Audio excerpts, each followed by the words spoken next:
एक गांव में हीरालाल नाम का एक आदमी रहा करता था। वो बहुत ही अमीर था, लेकिन वो पुरानी परंपराओं और संस्कृति से बंधा हुआ था। वहीं उसके बेटे विजय को भारतीय संस्कृति की कलाओं से बहुत ही प्रेम था। उसी में से एक था नाच गाना। लेकिन हीरालाल ने अपने घर में नाच गाने पर सख्त मनाही कर रखी थी, जिस कारण उनके घर में ही नहीं बल्कि पूरे गांव में नाच गाने पर रोक लगी हुई थी।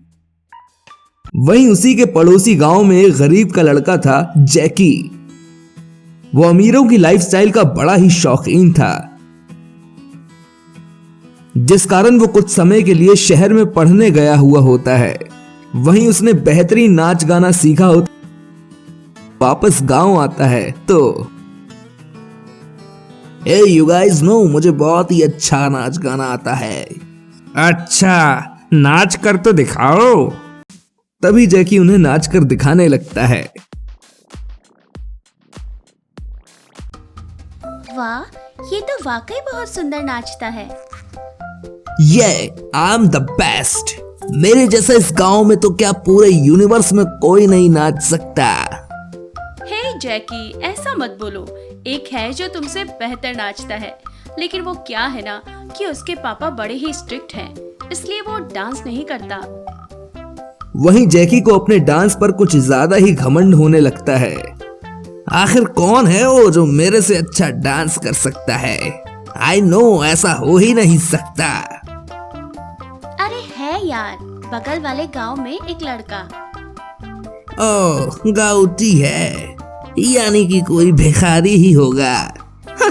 यू पुअर पीपल, मेरे को नहीं देखना किसी देहाती का गाउटी डांस। फिर जैकी वहां से जाने लगता है। जिसे ये गांवती कह रहा है, उसके सामने तो ये 1 मिनट भी ना टिक पाए। तो वो बेचारा अपने पिता की वजह से डांस नहीं कर पाता। वहीं जाते जाते जैकी तन्नू की बात सुन लेता है और रात भर वो अपनी झोपड़ी में ये सोचकर चैन से नहीं सो पाता कि आखिर कौन है वो जो जैकी से बेहतर नाचता है, और ऐसा क्या है जो उसके पिता उसे नाचने नहीं देते। फिर अगले ही दिन जैकी विजय और उसके पिता के बारे में सब कुछ पता करता है, जिसके बाद वो उस गांव में जाकर वहां अपने ग्रुप के साथ जोर जोर से इंग्लिश गाने बजाकर नाचने लगता है, जिसकी आवाज सुनकर वहां गांव के सभी लोगों की भीड़ लग जाती है और बाकी के लोग भी गानों की आवाज पर झूमने लगते हैं। तभी वहां हीरालाल आ जाते हैं, जिन्हें देखकर गांव के सभी लोग नाचना बंद कर देते हैं और तभी हीरालाल विजय का एक स्पीकर उठाकर फेंक देते हैं। कौन है ये पागल बेवकूफ बुढ़ा? क्या इनको सेंस नहीं है? आखिर मेरा डीजे क्यों तोड़ा? मूर्ख लड़के, तुम्हें मालूम नहीं इस गांव में नाचना गाना पाप माना जाता है। अगर नाचना गाना पाप है तो अपन नाच गाने का बाप है। तुम हो कौन मुझसे इस तरह से बात करने वाले? तुम्हें पता नहीं नाच गाना हमारे गांव की परंपराओं के खिलाफ है। ये कहो कि यहाँ हमारे जैकी जैसा कोई डांसर है ही नहीं।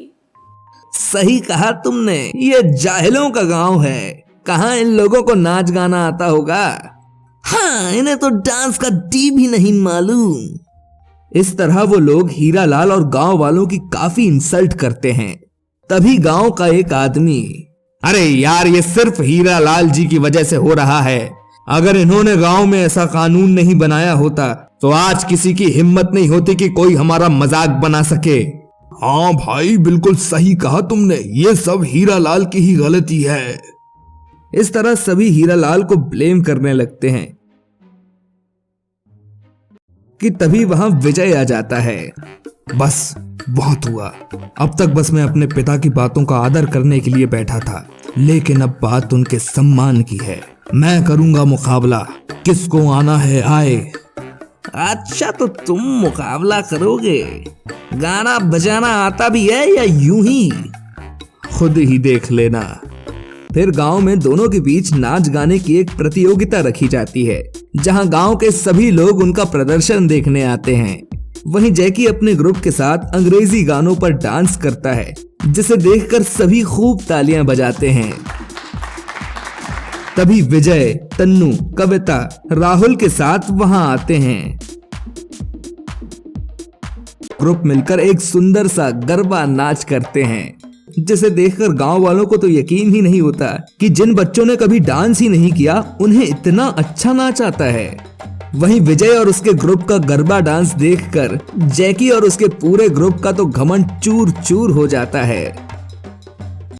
जब नाच खत्म होता है तो विजय और उसके पूरे ग्रुप की सभी लोग बहुत ही तारीफ करते हैं, जिसके बाद विजय को प्रतियोगिता का विजेता घोषित कर दिया जाता है। देखा जैकी, कहा था ना, अपनी कला का इतना घमंड ठीक नहीं है। हाँ मैं समझ गया। विजय मुझे माफ कर दे यार। माफी मुझसे नहीं, इन गांव वालों से और मेरे पिता से मांगो। फिर जैकी सभी से माफी मांगता है, जिसके बाद से वो सबकी कला का सम्मान करने लगता है। वहीं हीरालाल को भी अपनी बेफिजूली के नियम कायदे कानूनों पर शर्मिंदगी होती है, जिसके बाद से वो गांव से सारे बेफिजूल के नियम कायदे कानून को हटा देते हैं और उन्हें उनके उसूलों पर जीने की स्वतंत्रता देते हैं।